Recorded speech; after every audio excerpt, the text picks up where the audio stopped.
Welcome to this explainer. Today we're tackling something that literally keeps business owners awake at night, and that is sizing a 48-volt battery bank to keep commercial store freezers cold overnight. I mean, losing your overnight cooling, that isn't just some minor inconvenience. It is an absolute worst-case scenario. You're looking at a floor completely covered in melted ice cream and thousands of dollars just down the drain in a matter of hours. So we're going to break down the real, actual math and the design principles you need to keep those compressors running safely all night long. Okay, let's dive into this. Here's our roadmap. We're going to cover the freezer sizing myth, real watt-hour math, accounting for system losses, why 48 volts matters, the startup surge danger, and lastly, safety and reserve margin. Let's get right into it. Section 1. The freezer sizing myth. Stop guessing with continuous wattage. You know, the absolute biggest trap out there is what I call the continuous wattage myth. This is where so many amateur solar builders just get it completely wrong. What happens is a lot of people will look at the running wattage sticker on a freezer, let's say it says 300 watts, and they just blindly multiply that by 10 hours. They're assuming the load never ever changes. But actually, freezers aren't continuous loads. Compressors cycle on and off all through the night, depending on the ambient temperature and how hard they genuinely have to work to keep things frozen. So relying on that label alone, it totally ignores compressor cycling and startup surges, which leads to massive oversizing or undersizing errors. So what does this all mean? What actually happens to a commercial store when you design a backup system based on those fake continuous wattage assumptions? Well, if you underestimate the surge, the system trips immediately, no power.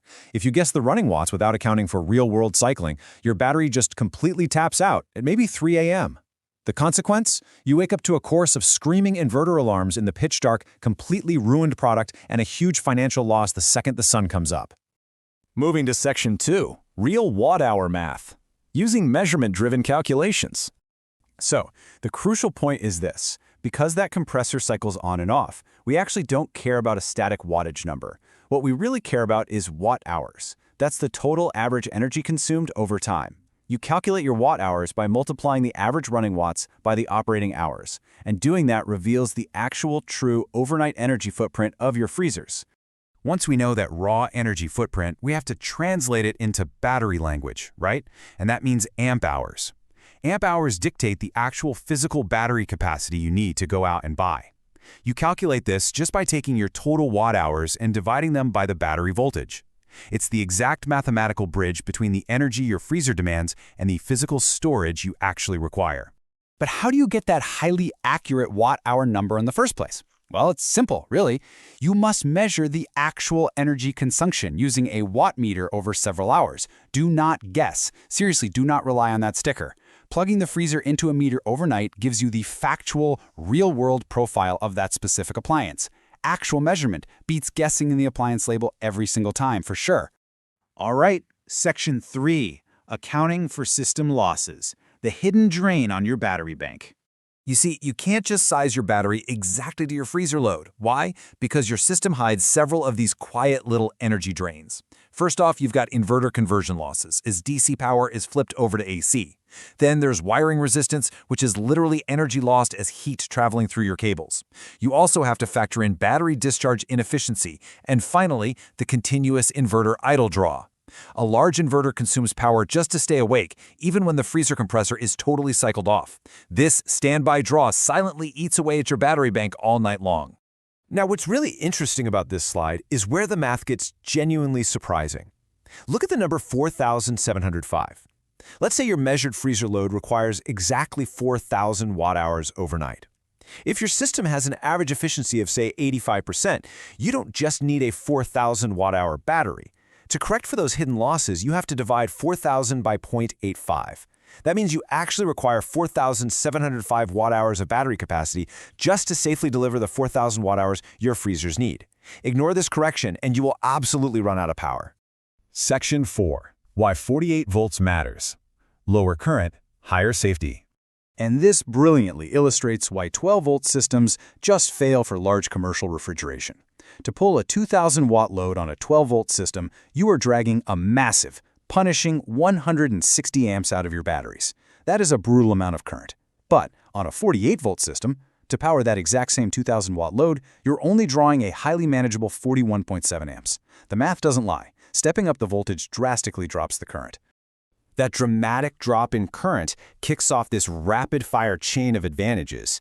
You get significantly reduced cable heating, you experience a much smaller voltage drop between the battery and the inverter itself runs with higher efficiency, and maybe most importantly, there is just far less thermal and electrical stress on the batteries themselves.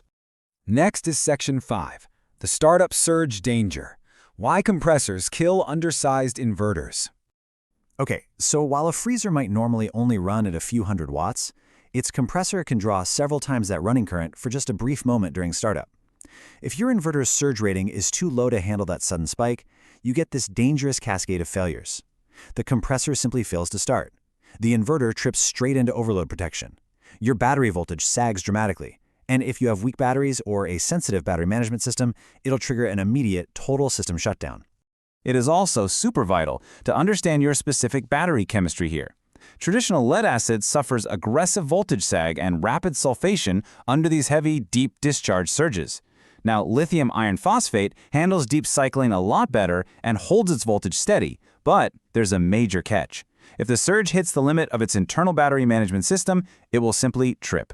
It instantly shuts your entire operation down in the dark just to protect itself. Bringing us to Section 6. Safety and reserve margin, designing for real-world business scenarios. Listen, you should never ever size a battery bank exactly to your calculated load. Real-world conditions change constantly, which makes reserve capacity absolutely mandatory. Think about it. A sudden heat wave means hot weather will drastically increase your compressor's runtime. Dust builds up over time, causing dirty condenser coils that severely reduce efficiency. Over the years, aging batteries will naturally lose their usable capacity. Plus, businesses grow, and additional refrigeration loads are almost always added later on. Designing with zero margin is quite literally a recipe for disaster when these realities hit. Beyond capacity, we really have to talk about physical safety. Even on a highly efficient 48-volt setup, overnight freezers pull substantial DC current. Poor cable sizing and loose terminals, they create high electrical resistance. That resistance creates heat, and inside an enclosed battery space, that becomes a severe fire hazard. Thermal buildup at a loose connection under a heavy compressor surge can literally melt terminals. Proper fuse protection and secure, correctly sized wiring are entirely non-negotiable. Let's move to and see how this builds into our final 6 golden rules for reliable sizing. Consider this your ultimate cheat sheet. 1. Measure actual overnight watt hours. 2. Add your system efficiency losses. 3. Convert that to 48-volt amp hours. 4.